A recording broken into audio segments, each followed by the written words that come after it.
નમસ્કાર વિદ્યાર્થી મિત્રો, હું કેતન મોલિયા તપોવન સાયન્સ એકેડેમીમાં આપનું હાર્દિક સ્વાગત કરું છું. આજે આપણે અગિયાર સાયન્સ ભૌતિક વિજ્ઞાન ચેપ્ટર નંબર 6 કાર્ય ઉર્જા પાવરમાં આપણો અભ્યાસ શરૂ કરીશું અને આગળના ટોપિક જોઈશું. બરાબર, ચાલો નેક્સ્ટ દાખલો છે. એમ દળનો એક દડો એલ લંબાઈની દળ રહિત દોરી વડે લટકાવ્યો છે. ચાલો, એમ દળનો એક દડો છે. ચલો, આ થઈ ગયો એમ દળનો એક દડો. એને એલ લંબાઈની એક દોરી વડે લટકાવેલો છે. તેને નિમ્નતમ બિંદુ એ પાસે સમક્ષિતિજ દિશામાં v0 વેગથી ગતિ આપવામાં આવે છે. ચલો, આ નિમ્નતમ બિંદુ, નીચેનું બિંદુ, આ બિંદુને આપણે એ કહી દઈએ. તો અહીંયા એમ કે છે કે એને સમક્ષિતિજ દિશામાં v0 વેગ આપવામાં આવે છે. એટલે આને આમ ધક્કો મારવાનો. એટલે શું થાય? ધક્કો મારશો એટલે આ આમ જશે, આમ જશે, આમ જશે. તો આ દિશામાં એને v0 વેગ આપવામાં આવે છે. બરાબર, ગતિ આપવામાં આવે છે કે જેથી તે ઉધ્વ સમતલમાં અર્ધ વર્તુળાકાર માર્ગે તથા ફક્ત મહત્તમ ઊંચાઈ આવેલા બિંદુ C પાસે દોરી ઢીલી પડે. ચલો, ઉધ્વ દિશામાં આ રીતે ઉધ્વ સમતલમાં ગતિ કરે અને એમ કે છે કે મહત્તમ ઊંચાઈવાળા બિંદુ પાસે, મહત્તમ ઊંચાઈવાળું જે બિંદુ છે એને આપણે કહી દઈએ C પાસે દોરી ઢીલી પડે છે. મતલબ કે દડો જે છે આ બિંદુ O કહી દઈએ, ત્યાંથી અહીંયા પહોંચે C પાસે અને C કહી દઈએ, તો ત્યાં દોરી કેવી થાય છે? ઢીલી પડે છે. એ શબ્દ આપણા માટે મહત્વનો બનશે. ઉધ્વ સમતલમાં આકૃતિ વડે દર્શાવીએ છીએ, એટલે આકૃતિ તમને આપી છે. તો v0 ગોતવાનું. પહેલા બિંદુઓ B અને C પાસેની ઝડપ ગોતવાની. B પાસે ઝડપ કેટલી? મતલબ કે અહીંયા તમને આકૃતિ આપી છે બુકમાં. અહીંયા છે બિંદુ B, અહીંયા ઝડપ ધારો કે છે એની VB, સ્પર્શકની દિશામાં હોય, એ ઝડપ ગોતવાની. C પાસે ઝડપ ગોતવાની. તો અહીંયા પણ જે ઝડપ છે એ સ્પર્શકની દિશામાં હોય, આમ હોય. તો C પાસે પણ શું ગોતવાની છે? ઝડપ ગોતવાની. B અને C પાસે ગતિ ઉર્જાનો ગુણોત્તર લેવાનો. તો ચલો, ઝડપ મળી જશે એટલે ગતિ ઉર્જા મળી જ જાય. C બિંદુ પહોંચ્યા પછી દડાનો માર્ગ કેવા પ્રકારનો હશે તે ચર્ચો. ચલો, પહેલા આપણે શરૂઆત કરીએ કે એમ કીધું C બિંદુ પાસે દોરી ઢીલી પડે છે.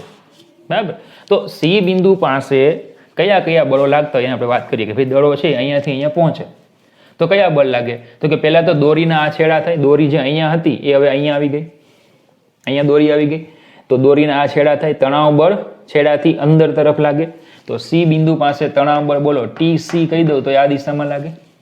બીજું વજન બળ લાગે mg, વજન બળ mg લાગે. ચલો, ત્યાં વેગ કેટલો છે? vc. તો આ બંને કેન્દ્ર તરફ લાગ્યા, તો આ બંને બળો કેન્દ્રગામી બળ પૂરું પાડે. તો ચલો, હવે આવું લખી શકીએ કે હવે C બિંદુ પાસે TC plus mg equal to mvc²/2. માફ કરજો, L, mv²/r, mv²/r. r ની જગ્યાએ લંબાઈ કેટલી? L, કારણ કે લંબાઈ, દોરીની લંબાઈ એટલે જ વર્તુળની ત્રિજ્યા. તો mv²/r એની જગ્યાએ mvc²/l. ઓકે, હવે શબ્દ શું આપ્યો? દોરી ઢીલી પડે છે. ચલો, C પાસે દોરી કેવી પડે છે? એવું કીધું, ઢીલી પડે છે. ઢીલી પડે છે એનો મતલબ કે થાય C પાસે દોરીમાં તણાવ કેવું થઈ જાય? 0. C પાસે પહોંચે દોરી ઢીલી પડે. દોરી ઢીલી પડે તો તણાવ કેવું થઈ જાય? એમાં 0.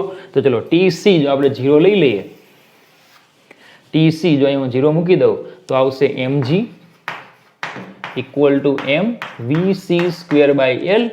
mm કેન્સલ થાય તો vc² ઇક્વલ ટુ gl. તો vc ઇક્વલ ટુ √gl,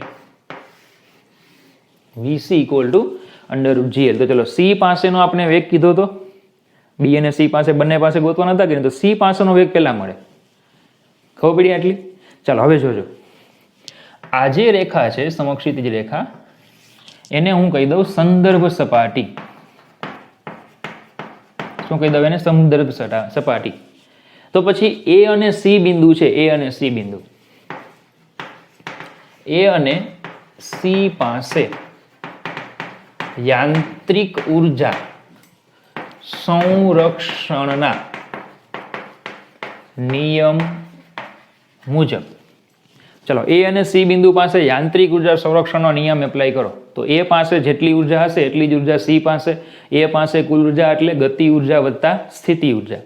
તો ચલો એ પાસે તો આ સંદર્ભ સપાટી તો એ બિંદુ એટલે સંદર્ભ સપાટી પર તો ઊંચાઈ 0. ઊંચાઈ 0 તો સ્થિતિ ઉર્જા 0.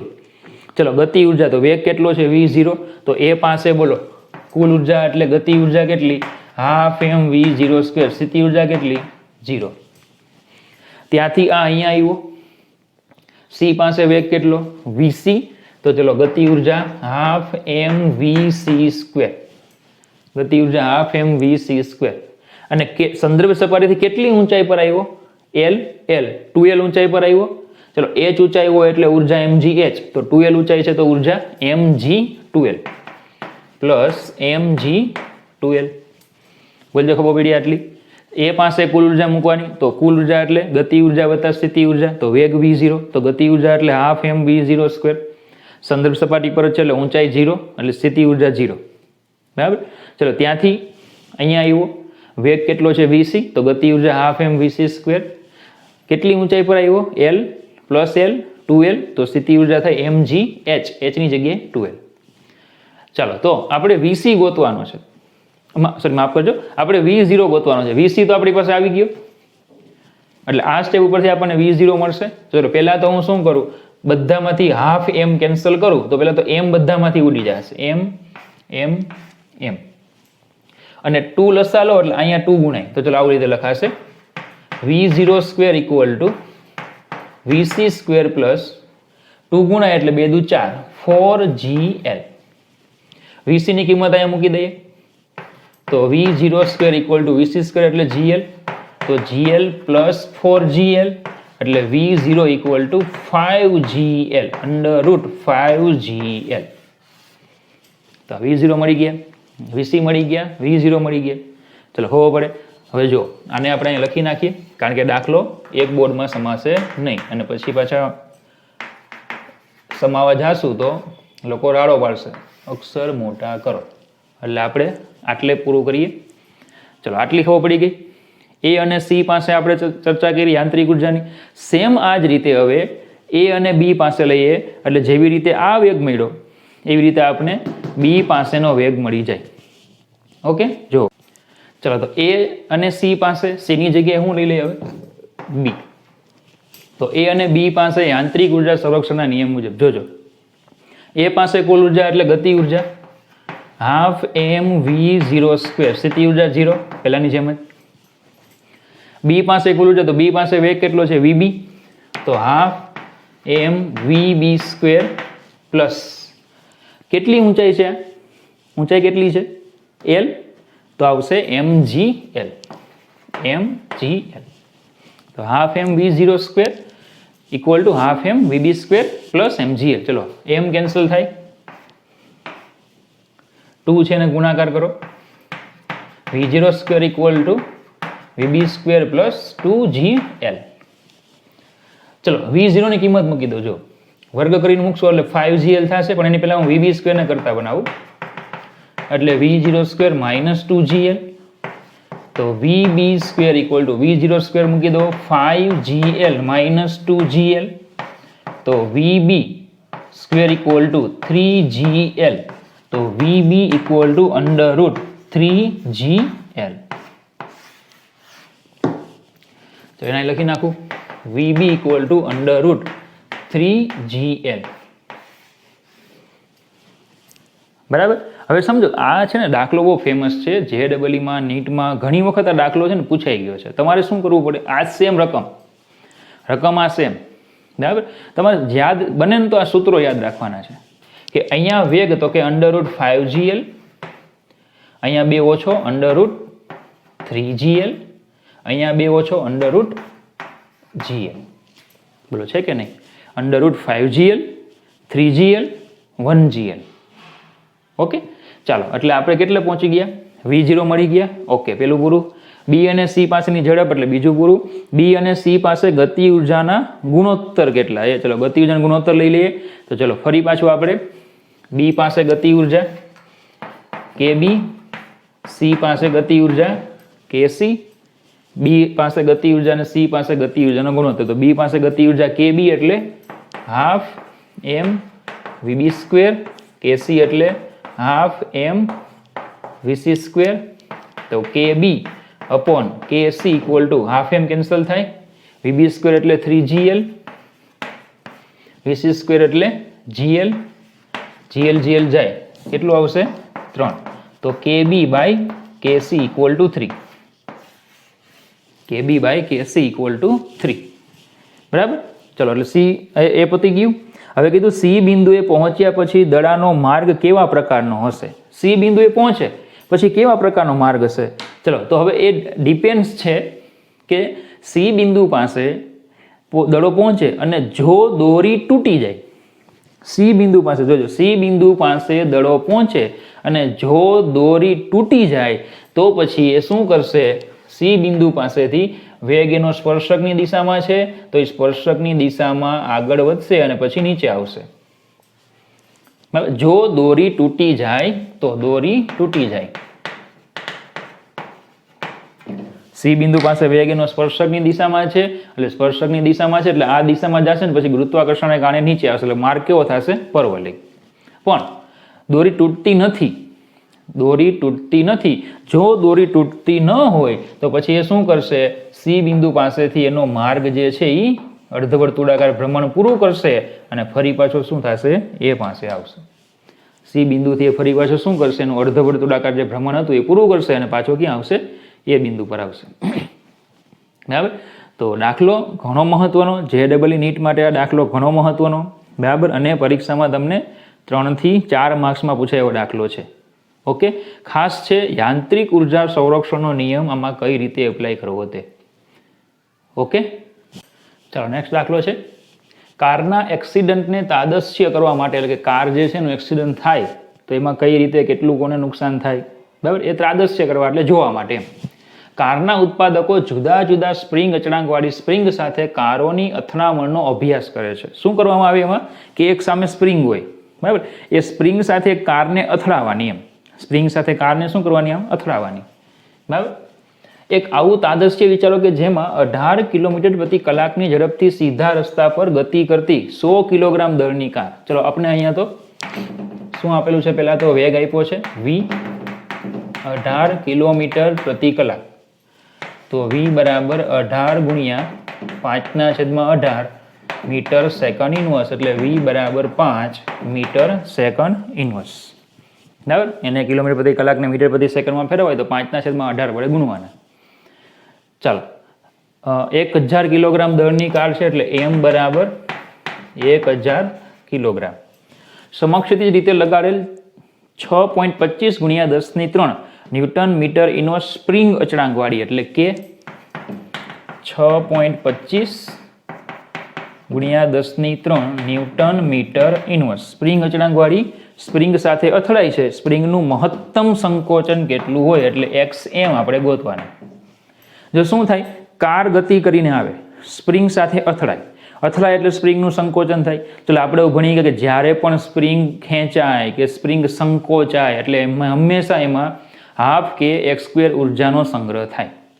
તો સ્પ્રિંગ xm જેટલી સંકોચાણી તો એ ઉર્જા આવી ક્યાંથી, તો કે કારે જે ગતિ કરી એ ગતિ ઉર્જા છે એ કોને મળે, સ્પ્રિંગને મળે. બીજું કે અહીંયા લીસા રસ્તા પર કાર ગતિ કરે છે, કાર જે ગતિ કરીને આવે છે તો કયા રસ્તા પર, લીસા રસ્તા પર કાર ગતિ કરે છે અને લીસો રસ્તો હોય તો પછી ઉર્જાનો કોઈ પણ રીતે વ્યય થાય નહીં. મતલબ કે કારની બધી ગતિ ઉર્જા એ સ્પ્રિંગને સ્થિતિ ઉર્જા સ્વરૂપમાં મળે. તો આપણે એવું કહી શકીએ યાંત્રિક ઉર્જા સંરક્ષણના નિયમ મુજબ, યાંત્રિક ઉર્જા સંરક્ષણના નિયમ મુજબ ચલો કારની ગતિ ઉર્જા અને સ્પ્રિંગમાં સંગ્રહિત સ્થિતિ ઉર્જા ઇક્વલ ટુ એટલે બંને સમાન તો half m v², half k xm² equal to half m v². Car સ્પ્રિંગને મળતી સ્થિતિ ઉર્જા બરાબર કારે ગુમાવેલી ગતિ ઉર્જા. કાર જેટલી ગતિ ઉર્જા ગુમાવે બધી ઉર્જા સ્પ્રિંગને મળે. તો xm ગોતવાના છે, xm ને કરતા બનાવો, xm² ઇક્વલ ટુ m તો કેન્સલ થાય, સોરી માફ કરજો 1/2 કેન્સલ થાય, xm² equal to M V square by K. તો એક્સએમ ને કરતા બનાવો, X M equal to under root M by K into V. ચલો અંડર રૂટ એમ આપણને આપ્યા છે 1000 કિલોગ્રામ. 1000 કિલોગ્રામ એટલે 10³ કિલોગ્રામ. તો અહીંયા થઈ જાય 10³ ના છેદમાં કે 6.25 ગુણ્યા 10³ ગુણ્યા વી 5.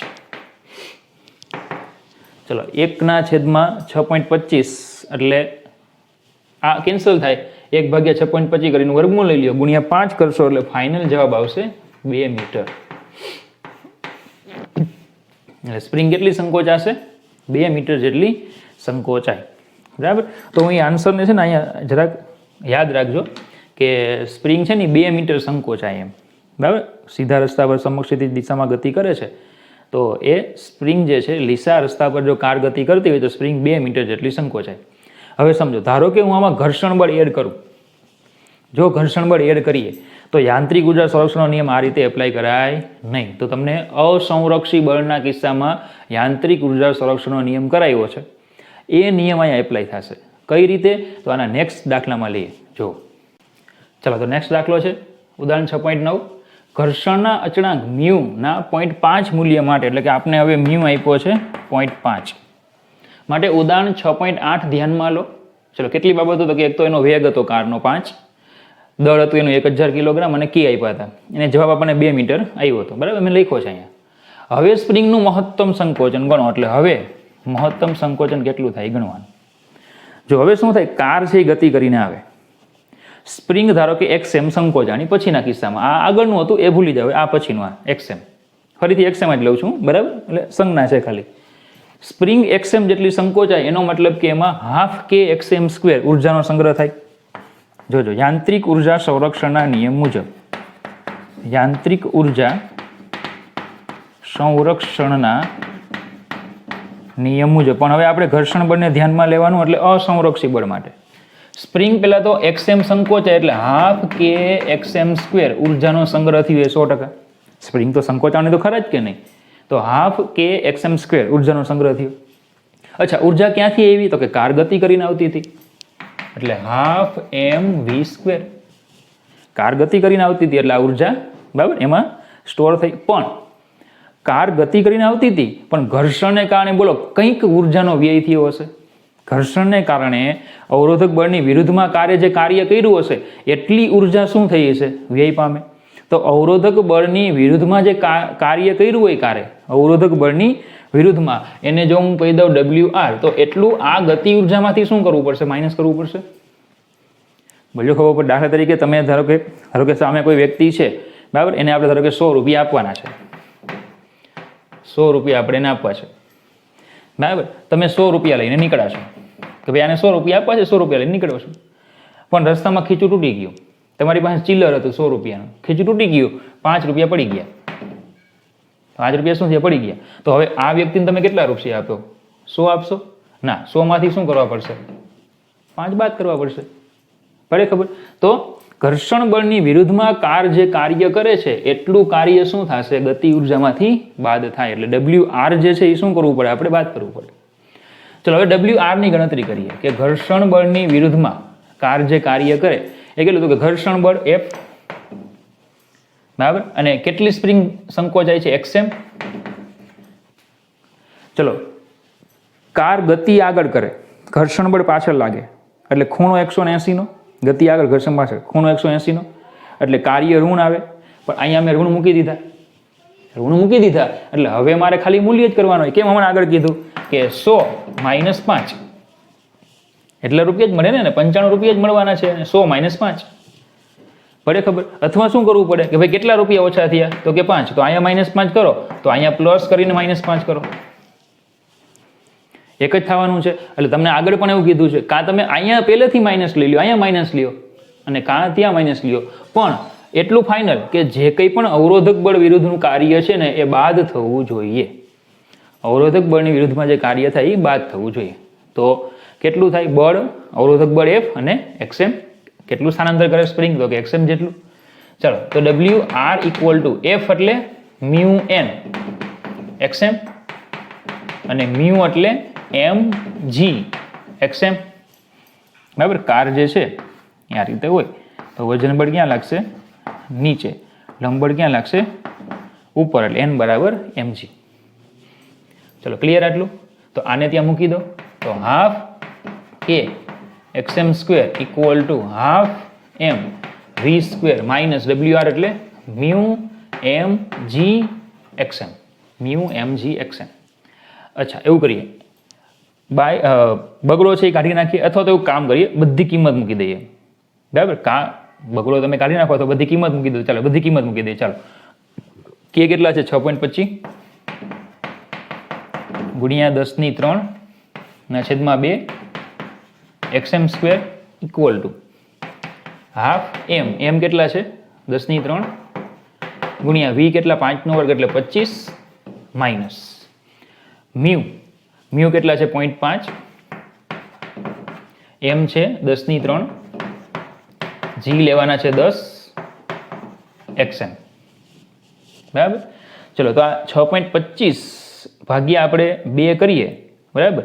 એટલે 6.25 ભાગ્યા 2 એટલે એ તમને મળી જશે 3.125. બધામાંથી છે ને 10⁻³ ઘાત ઉડી જાય, બરાબર. તો 6.25 ભાગ્યા 2 કરો એટલે એ મળશે તમને 3.125 એક્સએમ સ્ક્વેર. ચલો ત્યાં 25 ભાગ્યા 2 એટલે 12.5, અહીંયા 5 એક્સએમ. ઓકે, ચલો બધું એક બાજુ લઈ આવીએ તો 3.125 XM square minus 5 XM minus 12.5 equal to 0, બરાબર. 3.125 માઇનસ સોરી આ માઇનસ હતા એટલે આ માઇનસ આવશે એટલે આ પ્લસ થાય. ઓકે, આ માઇનસ હતા અહીંયા માઇનસ છે, એ માઇનસ આ બાજુ આવશે એટલે પ્લસ થશે. એટલે 3.125 XM square plus 5 XM minus 12.5 equal to 0. ચલો આને શું કરીએ? આપણે એક્સએમ ગોતવા છે કે નહીં? તો એક કામ કરીએ ને x square plus bx plus C equal to 0 સાથે સરખાવતા. 10મું ધોરણ યાદ કરજો. એ બરાબર 3.125, બી બરાબર 5, સી બરાબર -12. તો ચલો x m equal to minus B plus or minus વર્ગમૂળમાં B square minus 4ac upon 2a. 10મું ધોરણ આવું ભણી ગયા તમે. તો XM equal to minus B એટલે 5 પ્લસ ઓર માઇનસ વર્ગમૂળમાં 5 નો વર્ગ એટલે 25 માઇનસ 4, એ બરાબર 3.125, સી બરાબર -12 ના છેદમાં 2, એ બરાબર 3.125. એ બી અને સી ની કિંમત મૂકી તો એક્સએમ ઇક્વલ ટુ આ -5 પ્લસ ઓર માઇનસ વર્ગમૂળમાં, ચલો પેલું માઇનસ માઇનસ પ્લસ થઈ જશે તો 4 ગુણ્યા 3.125 ગુણ્યા 12 પ્લસ 25 એનું વર્ગમૂળ એટલે એ આખું થઈ જશે 13.4639. આખું વર્ગમૂળ નીકળી જાય એટલે 13.4639. ચેક કરી લેજો, ભૂલ હોય તો સુધાર નાખવાની, એમાં કંઈ જરૂર નથી. આંકડાની બરાબર મેથેમેટિક્સ છે, ખાલી આંકડા આમ તેમ થઈ શકે, ઉતાવળમાં ગણ્યા હોય. ક્લિયર આટલું? તો ચલો માઇનસ આવે, માઇનસ કરો તો આ તો ઋણ થઈ ગયું. ઋણ તો હોય નહીં, અંતર તો ઋણ હોય નહીં, સંકોચન તો ઋણ કહેવાય નહીં. ધન લઈએ તો અહીંયા પ્લસ કરી નાખો એટલે આવશે 5 -5 પ્લસ 13.44629 ના ભાગ્યા 6.25 અથવા એક્સએમ ઇક્વલ ટુ -5 માઇનસ 13.44629 ના છેદમાં 6.25, જે શક્ય નથી કારણ કે તે ઋણ આવે છે. આપણે ધન જવાબ કન્સિડર કરવાનો તો XM equal to 1.3540 metre. 1.3540 metre. જો આગળ ઘર્ષણ નહોતું, કેટલું આવ્યું હતું અંતર? 2 મીટર સંકોચન થતું હતું. ઘર્ષણને કારણે કેટલું સંકોચન થયું? 1.35. ઓકે, જવાબ બરાબર છે. ઘર્ષણને કારણે કંઈક ઉર્જાનો વ્યય થયો. ઉર્જાનો વ્યય થયો ને, જો પહેલાં આપણે આટલું જ લીધેલું, આ બાદ નહોતા કર્યા, પડે ખબર? તો ઉર્જાનો વ્યય થયો એટલે 2 કરતાં તો સંકોચન કેવું આવે? ઓછું જ આવે, બરાબર? તો ચલો ખબર પડી આટલી. ખાસ નિયમ આ કઈ રીતે એપ્લાય કરવાનો, એ ખાસ અવરોધક બળ વડે જે કાર્ય થાય છે એ શું કરવું પડે? કુલ આપણી જે ઉર્જા આપણે આપીએ છીએ એમાંથી બાદ કરવું પડે. એટલે કાં તમે અહીંયા માઇનસ લખો, કાં અહીંયા માઇનસ લખો અને પછી કિંમત મૂકો. ટૂંકમાં આમાંથી આ બાદ કરવું પડે એ 100%, બરાબર? બાકી તો મેથેમેટિક્સ જ છે આખું. ઓકે, ચલો અહીંયા આપણે આપેલી ડેલ્ટાવાળી રીતનો ઉપયોગ કર્યો. તમને ધારો કે એમ થાય કે નહીં સર ડેલ્ટાવાળી રીતનો ઉપયોગ નથી કરવો, અમારે આપણે ભાગ પાડવાના છે, 5 વડે ભાગી નાખો, પછી અહીંયા જે આવે એના ભાગ પાડો અને એ પ્રમાણે ગણો. તો તમારે જેમ ગણવું હોય તેમ. ડેલ્ટાવાળી રીત છે ને મને બહુ સારી લાગે. કેમ? કારણ કે મારી પાસે કેલ્સી હોય એટલે શું થાય, સીધું આ જે સમીકરણ આવ્યું એમાં એબીસી લઈ લીધા, સીધું ખાલી કેલ્ક્યુલેશન કરવાનું રહે, કશું વિચારવાનું જ ન રહે. આના ભાગ પાડો અને સેટ કરો અને બધું. એટલે હું મોટા ભાગે હું શું કરું, ડેલ્ટાવાળી રીત કરી નાખું, ફટાફટ જવાબ આવી જાય, સ્પીડ આવી જાય. ઓકે, ચલો નેક્સ્ટ દાખલો છે 300 કિલોગ્રામ દળની એક લારી. તો જો એક લારી આપેલી છે આપણને.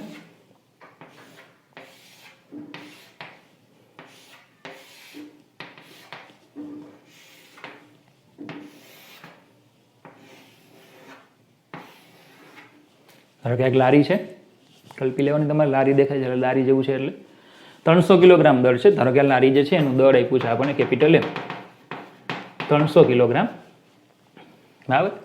લારી 25 કિલોગ્રામ રેતીનો કોથળો લે. ચલો આની ઉપર એક રેતીનો કોથળો છે.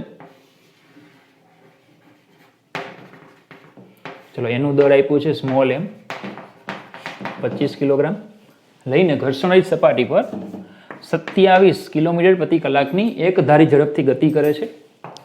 આ દિશામાં ગતિ કરે છે 27 કિલોમીટર પ્રતિ કલાક. થોડા સમય પછી રેતી એક કાણામાંથી 0.05 કિલોગ્રામ પર સેકન્ડ, એટલે કે 1 સેકન્ડમાં 0.05 કિલોગ્રામ રેતીના દરે નીકળીને લારીના તળિયા પર ઢોળાવા લાગે છે. આમાંથી રેતી નીકળે છે અને તળિયે છે એ ઢોળાય છે, બરાબર? રેતીનો સંપૂર્ણ કોથળો ખાલી થઈ જાય ત્યારે લારીની ઝડપ કેટલી હશે? ચલો સંપૂર્ણ કોથળો ખાલી થઈ જાય તો ઝડપ કેટલી? જોજો. પહેલાં તો એક શબ્દ આપ્યો છે તમને, ઘર્ષણ રહિત સપાટી. સપાટી ઘર્ષણ રહિત છે એનો મતલબ કે લારી અચળ વેગથી ગતિ કરે છે, નેટ ફોર્સ કેવો થાય? 0, પરિણામી બળ 0. અને પરિણામી બળ 0 હોય તો ન્યૂટનનો નિયમ આપણે ભણી ગયા, પદાર્થનો વેગ જેટલો હશે એટલો જ જળવાઈ રહેશે. બીજું, રેતી પડે છે તો એ રેતી પણ પાછી લારી પર જ પડે છે, એટલે ત્યાં પણ કંઈ વિચારવાનું નથી. નકરે વળી આપણે ધારો કે રેતી બહાર પડતી હોય તો વિચાર કે દળ ઘટી ગયું તો બળમાં કંઈ ફેરફાર થાય, એ બધું પછી વિચારતા પડે, વેગમાં કંઈ ફેરફાર થાય એ બધું વિચાર. પણ રેતી જ લારી પર પડે છે એટલે જ્યાં તંત્રનું દળ છે, તંત્રનું દળ 350 કિલોગ્રામ જે દળ છે એ દળ કેવું રહેવાનું? અચળ જ રહેવાનું છે. દળ અચળ રહેવાનું છે, અચળ વેગ રહેવાનો છે, બરાબર? કારણ કે પરિણામી બળ તો 0 છે, એટલે કે જે લારીનો વેગ પછી પણ કેટલો થશે? 27નો જ રહેશે, કારણ કે ઘર્ષણ બળ પાછું કંઈ લાગતું નથી, બરાબર?